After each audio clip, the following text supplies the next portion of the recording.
Well, good morning to you. I'm back in the church this morning. It's getting on for 8:15 in the morning. I was here last night at almost 9 o'clock. And I was saying, wasn't I, those of you that listened or watched, that we don't know what a day brings. So we submit the day to the Lord, don't we, like we always do if we come before him, and we trust in him to bring forth something wonderful. And there's nothing actually more wonderful than reading his word in the morning. And it's so easy, isn't it, to hurry up, get dressed, have breakfast, rush off to work, not have given him a thought. I'm retired, so I don't have that pressure. But I do think it's important, isn't it, just to come before God in the morning and recognize who he is. And I'd just like to read to you a couple of Psalms.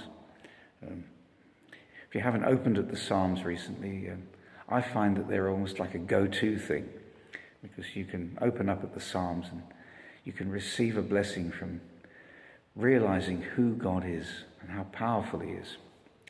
So start with Psalm 93 here. The Lord reigneth. He is clothed with majesty. The Lord is clothed with strength, wherewith he hath girded himself.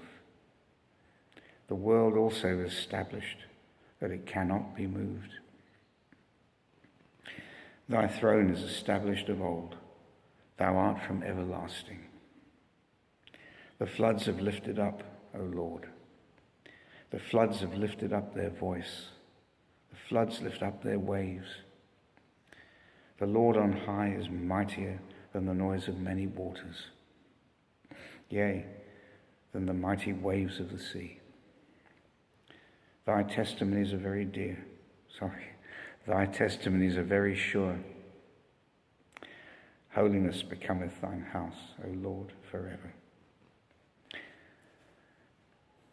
I also read Psalm 96, which also had that key word in it there, holiness.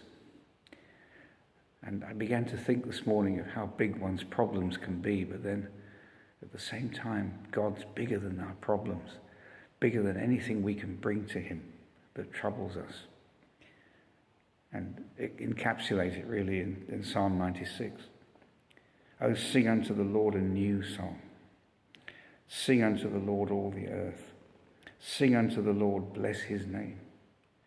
Show forth his salvation from day to day. Declare his glory among the heathen, his wonders among all people. For the Lord is great, greatly to be praised. He is to be feared above all gods. For all the gods of the nations are idols, but the Lord made the heavens. Honor and majesty are before him, strength and beauty are in his sanctuary. Give unto the Lord, O ye kindreds of the people. Give unto the Lord glory and strength. Give unto the Lord the glory due unto his name. Bring an offering and come into his courts. I'll finish here at verse 9. O worship the Lord in the beauty of holiness. Fear before him all the earth. Those of you might remember that chorus we used to sing many years ago. Oh, worship the Lord in the beauty of holiness.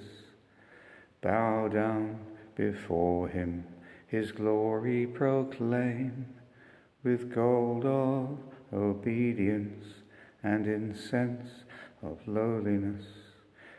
Fear and adore him, the Lord is his name. It does have other verses to it, but those verses and recognizing who he is, I think, is so important. I've come outside the church and I'm just sitting in the garden now. Well, it's not really the garden, it's the back end of the graveyard, but excuse me, it's a very peaceful place here, and I suppose all graveyards are peaceful, aren't they, really?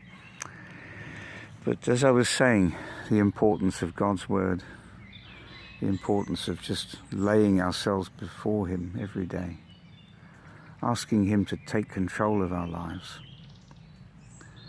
And because we don't know what the day brings, it can bring all kinds of shocks and surprises, can't it? Of course, we always look to blessings. That's our heart's desire.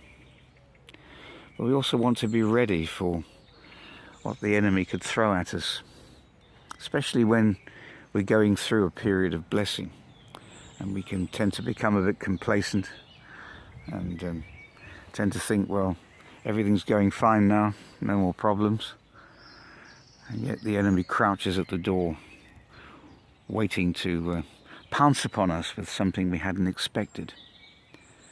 So we need to be ready for that. We need to be ready at all times, guarding our hearts, guarding our minds, and guarding our souls.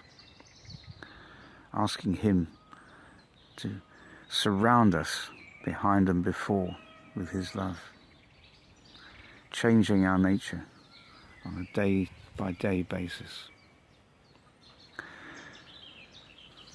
So I submit that to you this morning, and I do pray that whatever kind of day you're going to have, it's a day that's with God, whatever it brings. Maybe you'd like to share in the comments what kind of a day you've had, or and see what comes up as you commit your way to the Lord. May it be a different day for you. Talk again soon.